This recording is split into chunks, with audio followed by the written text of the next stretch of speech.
जय हिंद प्यारे साथियों। आज जीएस के 10 क्वेश्चन हैं, इनको पढ़ेंगे और इसके अलावा इसमें बहुत सारी एडिशनल इन्फॉर्मेशन भी मैंने ऐड की है, तो इन सारी चीज़ों को जानेंगे। तो आइए सबसे पहले देखते हैं कौन सा क्वेश्चन है। यहाँ पे भारत में राष्ट्रीय आय का आकलन सबसे पहले किसने किया था? तो भारत में राष्ट्रीय आय का आकलन सबसे पहले दादा भाई नौरोजी ने किया था। दादा भाई नौरोजी जो है कांग्रेस के अध्यक्ष भी कई बार रहे, लेकिन उसको यहाँ पे हम नहीं बताएंगे। इनके द्वारा एक बुक भी लिखी गई है, poverty and un-British rule in India. यहाँ पे आपको दिख रहा है poverty and un-British rule in India. एक काफ़ी इंपॉर्टेंट बुक है और कई एग्जामों में आ चुकी है। अब यहाँ पे सरदार वल्लभ भाई पटेल दिया हो पहला ऑप्शन, इनके बारे में जानते हैं। तो सरदार वल्लभ भाई पटेल जो है भारत के प्रथम उप प्रधानमंत्री थे। प्रधानमंत्री थे पंडित जवाहरलाल नेहरू, और ये सरदार वल्लभ भाई पटेल उप प्रधानमंत्री बनाए गए थे। और दूसरा ऑप्शन दिया हुआ है पीसी महलनोबिस। तो ये कौन थे?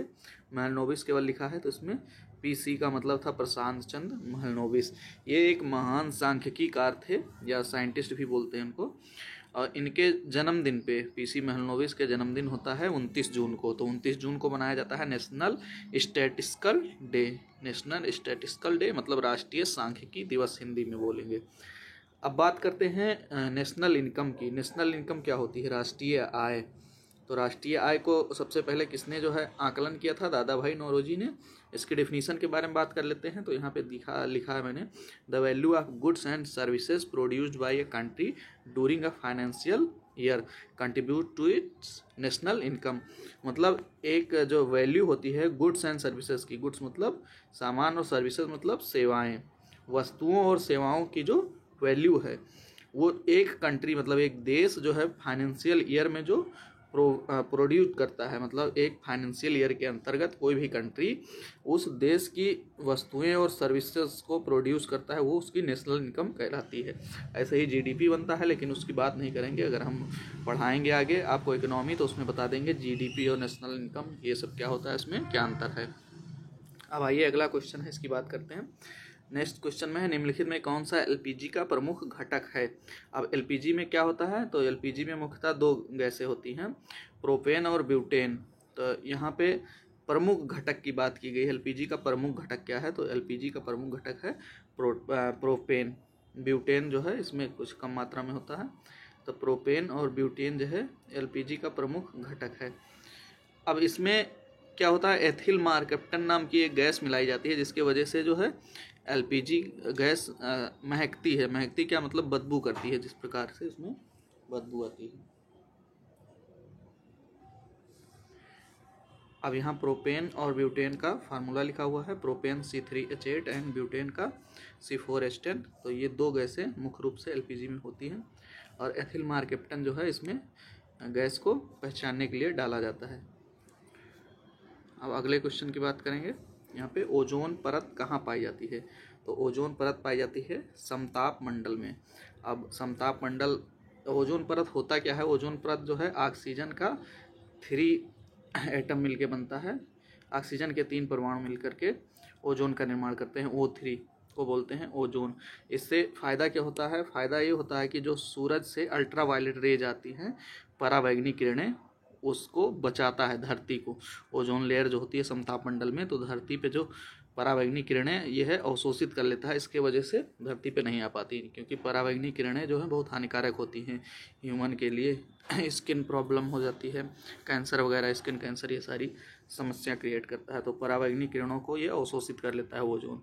और ओजोन किस में होता है? समताप मंडल में होता है। अब यहाँ हम बात कर ले रहे हैं, इसमें देखिए यहाँ पे लेयर की बात में दी है। कौन सी लेयर कहाँ पे है? तो सबसे पहले ट्रोपोस्फेयर जिसको बोलते हैं क्षोभ मंडल, फिर स्ट्रेटोस्फेयर है, इसी को बोलते हैं समताप मंडल, फिर थर्मोस्फेयर है, इसके बाद में एक्सोस्फेयर है। ये आयन मंडल हो गया, ये बहिर्मंडल हो गया, सबसे ऊपरी का परत ये है। ये लेयर है पृथ्वी की। तो ये ट्रोपोस्फेयर, फिर स्ट्रेटोस्फेयर, फिर थर्मोस्फेयर, इसके बाद में एक्सोस्फेयर। मतलब क्षोभ मंडल, समताप मंडल ये हो गया आयन मंडल, ये हो गया बहिर्मंडल। अब कभी कभी क्वेश्चन आता है कि हवाई जहाज़ वगैरह किस लेयर में उड़ते हैं, तो ये इसमें देखिए हवाई जहाज़ बना है। ये स्ट्रेटोस्फेयर में उड़ते हैं। स्ट्रेटोस्फेयर इंग्लिश में, हिंदी में बोलेंगे समताप मंडल में, इसमें हवाई जहाज़ वगैरह उड़ते हैं। आयन मंडल में क्या होता है, रेडियो संचार वगैरह सारा काम होता है। और ये सबसे जो बहिर्मंडल है, इसमें जो है सैटेलाइट वगैरह होती है। यहाँ पे देखिए बना हुआ है, इसमें पूरा डिटेल दिया हुआ है। वैसे इसमें अच्छे से आ नहीं पाया। सबसे नीचे वाली परत क्या होती है धरती के समीप, तो ये क्षोभ मंडल होता है, स्ट्रेटोस्फेयर। अब यहाँ पे मैंने सीरियल वाइज लिख लिया है वायुमंडलीय परत के बारे में। तो सबसे नीचे क्या होता है, क्षोभ मंडल, पृथ्वी के सबसे करीब में क्षोभ मंडल, फिर उसके ऊपर समताप मंडल, फिर मध्य मंडल, फिर ताप मंडल या आयन मंडल बोलते हैं इसको, या और सबसे लास्ट में वायुमंडल।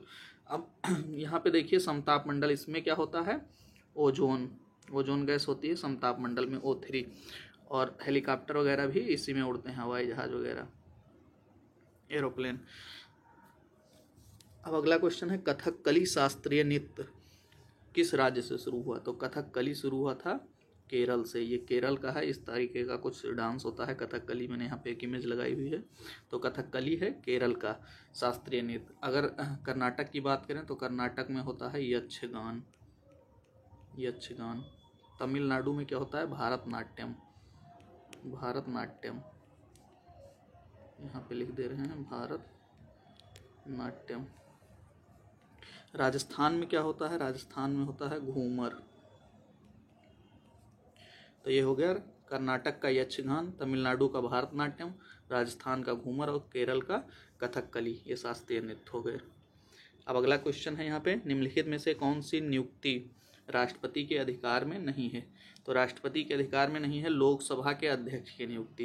बाकी थल सेना का अध्यक्ष जो है राष्ट्रपति नियुक्त करता है, वित्त आयोग का अध्यक्ष राष्ट्रपति नियुक्त करता है, और भारत का मुख्य न्यायाधीश भी राष्ट्रपति नियुक्त करता है। लेकिन लोकसभा का अध्यक्ष जो है लोकसभा के मेंबर द्वारा नियुक्त किया जाता है, जो लोकसभा के सदस्य होते हैं। भारतीय संविधान का अनुच्छेद 93, आर्टिकल 93 जो है इंडियन कॉन्स्टिट्यूशन का है, उसके थ्रू लोकसभा के अध्यक्ष तथा उपाध्यक्ष की नियुक्ति का प्रावधान है आर्टिकल 93 में। वहीं संविधान के 178 अनुच्छेद में विधानसभा के अध्यक्ष के और उपाध्यक्ष की नियुक्ति का प्रावधान दिया है। तो यहाँ पे अगर संविधान आर्टिकल के बारे में बात करें तो अब लोकसभा का अध्यक्ष है, इसको कौन नियुक्त करता है, तो उसके सदस्य ही चुन लेते हैं। जो लोकसभा के सदस्य होते हैं उनके द्वारा ही इसका चुनाव हो जाता है, लोकसभा के सदस्य द्वारा। तो यहाँ पे इन तीनों का नियुक्ति राष्ट्रपति करता है, इसका उनके सदस्य द्वारा चुनाव किया जाता है। अब नेक्स्ट क्वेश्चन है, निम्नलिखित में से कौन आर्य समाज के संस्थापक थे। तो आर्य समाज के संस्थापक थे स्वामी दयानंद सरस्वती। ऑप्शन नंबर ये आपका सही है, आर्य समाज के संस्थापक थे स्वामी दयानंद सरस्वती। अब यहाँ पे दूसरा क्वेश्चन ऑप्शन दिया हुआ है स्वामी विवेकानंद।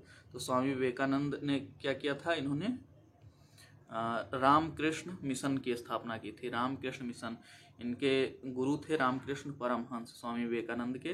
तो इन्होंने किया था रामकृष्ण मिशन की स्थापना। राजा राम मोहन राय ने क्या किया था, ये भी एक महान शासक थे, इन्होंने किया था जो है ब्रह्म समाज की स्थापना।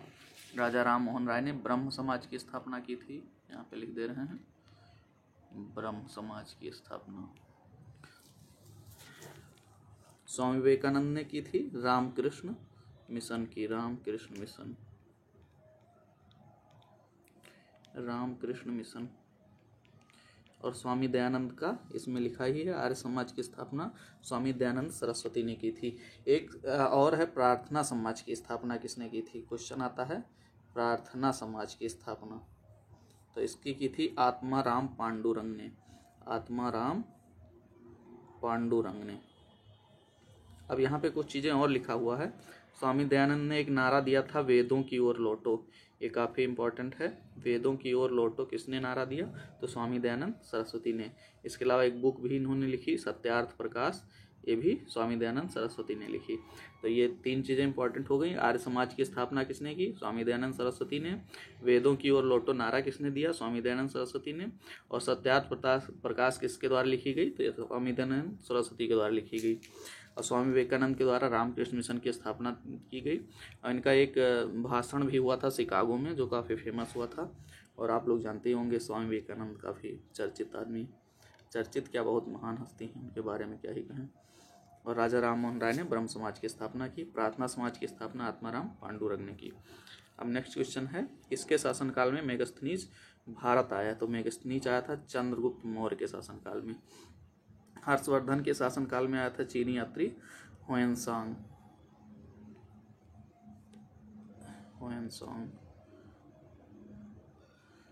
लिख नहीं जा रहा है, हुएनसांग। अब ये अकबर कौन था, ये तो जानते ही होंगे। अशोक कौन था? तो चंद्रगुप्त का पुत्र था बिंदुसार। चंद्रगुप्त का पुत्र था बिंदुसार, और बिंदुसार का पुत्र था अशोक। चंद्रगुप्त का पुत्र बिंदुसार, बिंदुसार का पुत्र अशोक। अशोक भी काफ़ी महान शासक था। इसने कलिंग का युद्ध लड़ा था, और कलिंग के युद्ध के वजह से इसके मन में जो है काफ़ी दया भावना आ गई थी। उसके बाद कोई युद्ध इसने नहीं लड़ा। तो चंद्रगुप्त मौर्य जो है उसका पुत्र बिंदुसार, बिंदुसार का पुत्र अशोक, और चंद्रगुप्त के शासनकाल में मेगास्थनीज भारत आया था। और यहाँ हर्षवर्धन के शासनकाल में हुएनसांग जो है आया था। अष्टाध्यायी की रचना किसने की है? तो अष्टाध्यायी की रचना पाणिनि ने की थी। अष्टाध्यायी की रचना पाणिनि ने की थी। कौटिल्य ने क्या किया था? कौटिल्य जो है इनका नाम है चाणक्य का। चाणक्य को ही कौटिल्य बोलते हैं, या विष्णुगुप्त भी इनका नाम है। 3 नाम है। ये चंद्रगुप्त मौर्य के गुरु हैं कौटिल्य। इन्होंने अर्थशास्त्र लिखा है। कौटिल्य ने क्या लिखा है? अर्थशास्त्र। यहाँ पे लिख दे रहे हैं अर्थशास्त्र। कालिदास ने क्या लिखा है? कालिदास ने लिखा है रामायण। और भी बहुत सारी लिखे हैं, लेकिन ये ग्रंथ इनका काफ़ी फेमस है, रामायण। पाणिनि ने अष्टाध्यायी लिखा है। तो ये हो गया आपका। अगला क्वेश्चन है, खासी, गारो और जयंतिया पहाड़ियाँ कहाँ स्थित है? तो ये मिजोरम में स्थित है, मेघालय में स्थित है, सॉरी। खासी, गारो, जयंतिया पहाड़ियाँ जो है मेघालय में स्थित है। मेघालय की राजधानी क्या है? तो मेघालय की राजधानी है शिलांग। मेघालय की राजधानी शिलांग। नागालैंड की राजधानी क्या है? कोहिमा। नागालैंड की राजधानी कोहिमा। मिजोरम की राजधानी आइजोल। आइजोल। आइजोल। मणिपुर की राजधानी क्या है? मणिपुर की इम्फाल। ये इम्पोर्टेंट है, सब आप याद कर लीजिए। और खासी, गारो, जयंतिया पहाड़ियाँ कहाँ स्थित है? तो ये तीनों पहाड़ियाँ हैं मेघालय में स्थित। अगला क्वेश्चन है, भारतीय संविधान में आपातकालीन की अवधारणा किस देश से ली गई है? आपातकाल की अवधारणा की बात करें तो भारतीय संविधान में आपातकाल लिया गया है जर्मनी से। अब भारत का संविधान जो बना तो वो 10 देशों के अलावा जो भारत शासन अधिनियम था अंग्रेजों के द्वारा 1935 में बनाया गया था, तो उससे और जो 10 देशों से है वहाँ से कॉपी किया गया है। कुल मिला के कॉपी पेस्ट है संविधान भारत का। तो अब क्या हुआ कि 1935 का जो भारत शासन अधिनियम था उससे जो है काफ़ी कुछ लिया गया, और 10-12 देश थे वहाँ से लिया गया। तो कौन कौन से देशों से लिया गया भारत का संविधान? ब्रिटेन से है, संयुक्त राज्य अमेरिका से है, कनाडा से है, आयरलैंड से है, दक्षिण Africa, France, Australia, Germany, Japan, रूस। तो ये सारे देश इसके साथ में भारत शासन अधिनियम 1935, इन सारे चीज़ों को मिला करके भारत का संविधान का निर्माण हुआ। अब जर्मनी जो है, जर्मनी से क्या लिया गया था? आपातकाल की अवधारणा। इसके अलावा संघात्मक व्यवस्था व अवशिष्ट शक्तियाँ केंद्र के पास रहेंगी, ये उपबंध है इसमें। और इसके अलावा राज्य के नीति निर्देशक तत्व और राज्यसभा में 12 सदस्यों का मनोनयन जो होता है, ये भी जर्मनी से ही लिया गया है। ये आयरलैंड से लिया गया, सॉरी, ये आयरलैंड से लिया गया है, ये आयरलैंड से लिया गया है। और ये संघात्मक व्यवस्था और अवशिष्ट शक्तियाँ केंद्र के पास रहेंगी, ये लिया गया है कनाडा से। तो ये हो गया आपका, ये कनाडा से, ये हो गया आयरलैंड से, और इटली से नहीं लिया गया है कोई भी। और जर्मनी से मैंने बताया कि आपातकालीन की अवधारणा जर्मनी से ली गई है। और यहाँ पे मैंने बता दिया कितने देशों से मिलकर के भारत का संविधान बना हुआ है। तो यहाँ पे कनाडा से संघात्मक व्यवस्थाओं में अवशिष्ट शक्तियाँ केंद्र के पास रहेंगी, ये कनाडा से लिया गया है। आयरलैंड से लिया गया है राज्य के नीति निर्देशक तत्व और राज्यसभा में 12 सदस्यों का मनोनयन। इसके अलावा जर्मनी में आपातकाल की अवधारणा। तो ये 10 क्वेश्चन है, उसके साथ में कुछ एडिशनल इन्फॉर्मेशन मैंने कोशिश की अच्छे से समझाने की। अगर आप लोगों को वीडियो अच्छा लगे तो ज़्यादा से ज़्यादा शेयर करें, लाइक करें। अगर चैनल अभी आपने सब्सक्राइब नहीं किया तो सब्सक्राइब कर लें।